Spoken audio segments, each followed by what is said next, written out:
너나들이의 발표를 시작하겠습니다.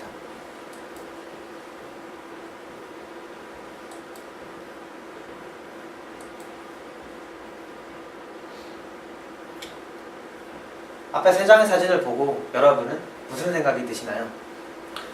위 세 장의 사진은 원전 사고 후 폐허가 되어버린 땅, 그리고 그 땅을 살아가야 하는 사람들의 모습입니다.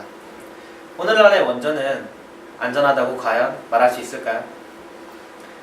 원전 건설 계획 부지에서는 많은 사람들이 원전 건설 결사 반대를 외치고 있으며, 현재 매스컴에서는 원전의 위험성을 그 누구보다 자극적으로 보도하고 있습니다. 꿈의 원자로라고 불렸던 원자력 발전에 왜 어떻게 빛을 발했을까요? 그것은 단 3차례 원전 사고로 인한 결과입니다. 지금까지 역사상 총 3번의 세계적인 원전 사고가 발생하였습니다. 그 결과 많은 사람들이 원전은 안전하지 않다, 위험하다 라는 공포심을 마음속에 각인하고 있습니다.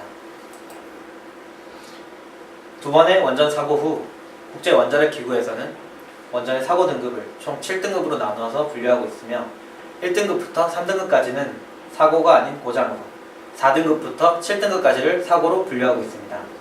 최초의 원전 사고였던 3마일 원전 사고는 4등급의 경미한 사고로 분류되어 있고, 최근에 발생한 후쿠시마 원전 사고는 6등급의 심각한 사고로 분류되어 있습니다.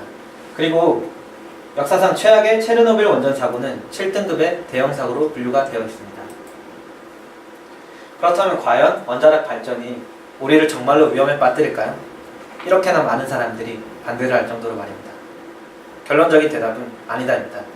우리를 정말로 위험에 빠뜨리는 요소는 원자력 발전이 아니라 지구온난화입니다. 지구온난화의 가장 큰 주요 원인은 이산화탄소의 배출입니다. 현재 우리나라는 좁은 땅에도 불구하고 세계에서 7번째로 많은 이산화탄소를 배출하고 있습니다. 그리고 이런 이산화탄소 배출의 원인은 단연 화력발전입니다. 화력발전은 석탄과 석유, 천연가스를 주 원료로 생산하고 있는데 주 원료를 이용하고 있습니다. 여기서의 문제점은 이러한 주 원료들이 많은 양의 이산화탄소를 배출하며 판매 단가가 높기 때문에 상대적으로 이산화탄소 배출량이 적으며 경쟁력 또한 있는 원자력의 발전에 대해 필요성이 증가하고 있는 상황입니다. 세계적으로 유명한 환경운동가인 제임스 러브록은 대체 발전을 하면서도 막대한 양의 이산화탄소가 배출됩니다. 그리고 상대적으로 친환경적인 그리고 경제적인 있는 원자력 발전을 해야 한다고 말이죠. 이처럼 환경운동가들조차도 원자력 발전에 찬성을 하고 있는 추세입니다. 원전 사고의 공포로 이산화탄소 배출을 계속해 지구온난화를 가속화시킬 것입니까? 아니면 원전 사고를 방지하고 이산화탄소 배출을 줄여 지구온난화라는 더 큰 재앙을 막으시겠습니까? 선택이 필요하다고 생각합니다. 에너지 토크 콘서트에서 한국수력원자력 발전소의 조석 사장은 여성들과 20대 청년들 그리고 어머니가 원전에 가지는 인식이 좋지 않다고 말을 하였습니다. 이에 저희 너나들이는 사람들이 원자력 발전이 왜 위험하다고 생각하는지에 대해서 궁금증이 생겼고 직접 대화를 시도해 보았습니다. 먼저 한국수력원자력발전소의 자주 묻는 질문을 참조하여서 국민들이 원전을 위험하다고 생각하는 이유를 추측하였습니다. 그리고 앞서 조석 사장이 말했던 여성과 20대 어머니를 대상으로 설문조사를 계획하였고, 조사 대상이 밀집된 명동에서 설문조사를 크리스마스 이브 때 실시하였습니다. 설문조사 결과는 저희가 생각했던 것보다 훨씬 심각한 수준이었습니다. 먼저 원전의 안전성에 대한 인식은 어떻습니까? 라는 질문에 총 281명 중 250명이 반대를 하였고, 원전이 위험하다고 생각하는 이유는 오래된 원전의 빈번한 고장으로 불안하다, 89표로 가장 많은 득표를 얻었으며, 일본 원전 사고와 원자력 폐기물 처리 때문에 불안하다 라는 득표수가 다음으로 많았습니다. 그렇다면 우리나라의 원전은 정말로 위험하고 국민들은 그 위험성을 알기 때문에 이러한 일침을 한 것일까요? 그렇다면 과연 한국수력원자력은 어떠한 대처를 하고 있었을까요? 먼저 일본 원전 사고로 인해 원전에 대해 신뢰하지 못한다 라는 질문에는 일본 원전 설계에 비해 우리나라의 원전은 안전하고 우수하다라는 답변을 하고 싶습니다.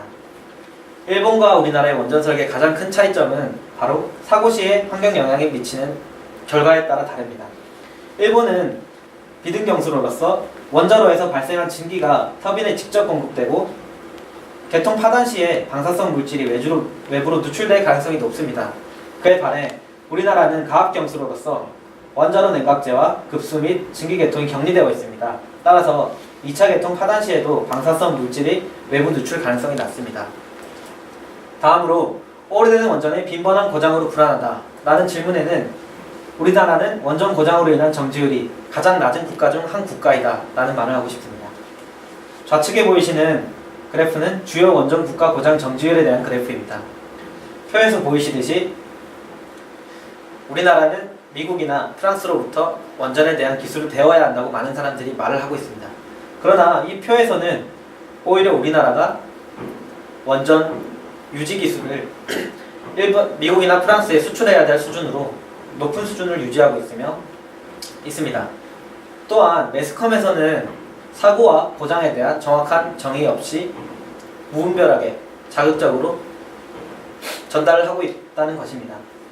사고는 해결료가 손상되거나 방사성 물질이 외부로 누출되어서 시설에 중대한 손상을 가져오는 경우를 말하고, 고장은 인명피해나 방사성 환경 없이 부품이나 설비가 제 기능을 수행하지 못하는 상태를 말합니다. 실제로 우리나라는 92년도 등급평가 제도에 국내 도입 후 원전사고 총 352건 중에 사고는 단 한 건도 존재하지 않았습니다. 다음으로 비리납품으로 인해 장치가 안전하지 않다라는 질문에는 현재 한국수력원자력은 비리납품을 전량 교체 중에 있다고 말하고 있습니다. 원전이 운영 중에 교체 가능한 부품은 현재 전량 교체를 하였고, 운전 중 교체가 불가능한 부품에 있어서는 수리 시기가 왔을 때 그때 교체하도록 계획되어 있습니다. 또한 이번 비리 사건은 한국수력원자력이 주도한 사건이 아닙니다. 그럼에도 불구하고 최고 책임자라는 직책분 때문에 한국수력원자력이 모든 책임을 덮어쓴 꼴입니다. 원자력 폐기 처리 때문에 불안하다라는 질문에는 폐기물의 반감기는 길수록 안전하다라고 말하고 싶습니다. 먼저 반감기는 방사선의 세기가 원래의 반으로 줄어드는 데 걸리는 시간으로서 우리나라는 중저준위 방사성 폐기물의 경우 반감기를 고려했을 때 약 300년이 지나면 거의 방사선이 나오지 않는 상태입니다. 또한 300년 동안 적은 양의 방사선이 누출되어서 만에 하나 누출된다고 하였을 경우에도 신체에는 크게 영향이 미치지 않습니다.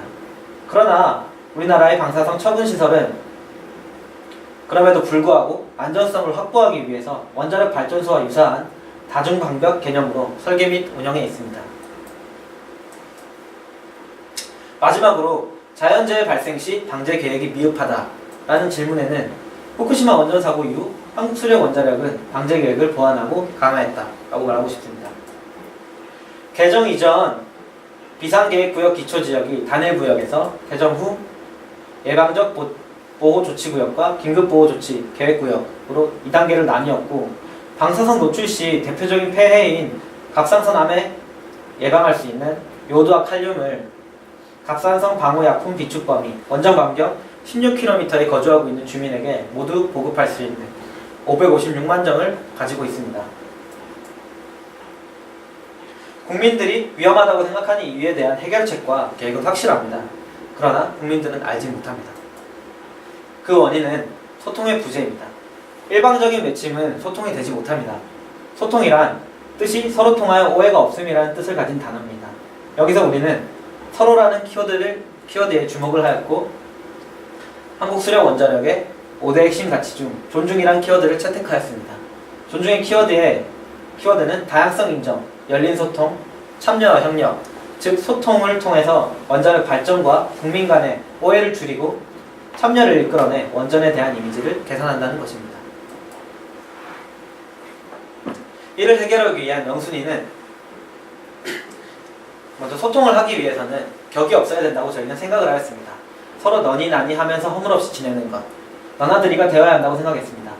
방사능 마크가 가지는 부정적인 이미지를 개선하기 위해서 연구원과 엔지니어, 그리고 국민이 서로 어울리는 친한 사이가 되어 가길 바라면서 저희는 다음과 같은 로고를 디자인했습니다. 그리고 첫 번째 소통을 위한 방법으로는 누구에게나 친근하고 즐거운 SNS를 활용하는 방법입니다. 페이스북을 한 번이라도 이용해 보신 분들은 부산경찰에 대한 소식을 한 번이라도 접해보셨을 것입니다. 사건, 사고라는 다소 무거울 수 있는 주제를 재치 있는 말과 부드러운 소식 전파를 통해서 많은 사람들에게 공감을 이끌어냈고, 한국수력원자력 또한 무거운 주제를 다룰 수 있기 때문에 이러한 롤모델로 적합하다고 판단하였고,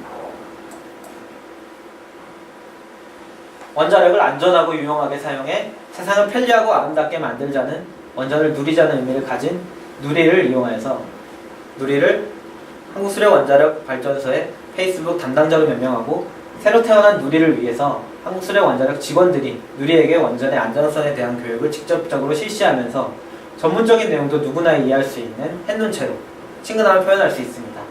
따라서 한국수력원자력과 국민들이 직접적인 소통의 매개체가 될 수 있다는 점입니다.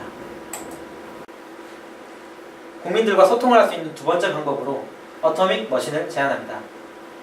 누구에게나 친근하고 즐거울 수 있는 오락적 컨셉을 팝업 스토어와 설치 미술의 융합으로 표현함으로써 원자력 발전구와 원전에 대해 친근함을 느낄 수 있는 방법입니다.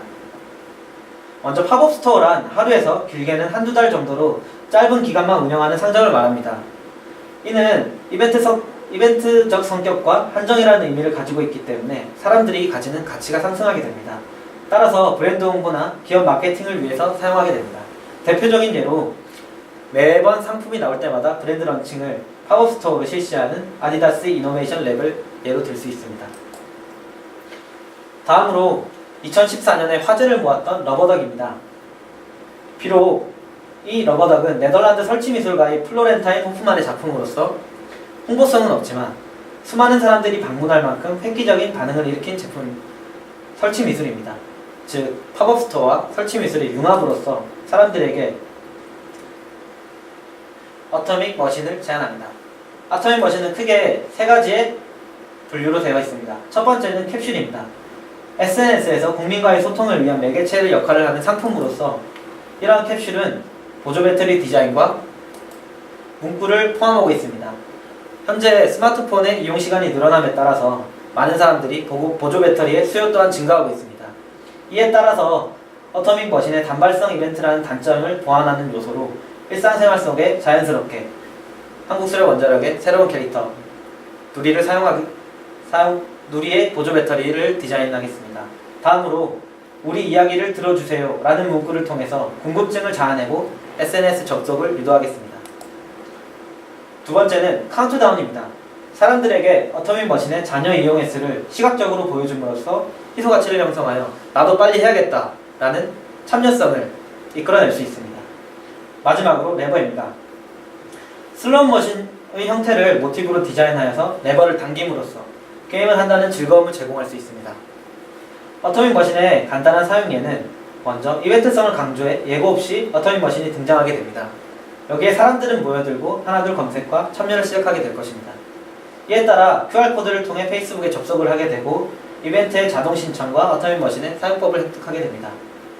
결과적으로 여러 사람이 참여하는 모습에 또 다른 사람들도 모여들고 동참하고 레버를 당기고 캡슐을 획득하는 등 이러한 과정이 반복되면서 현장에서 어토믹 머신을 홍보하고 SNS에서도 추가적으로 홍보하는 기능을 얻을 수가 있습니다.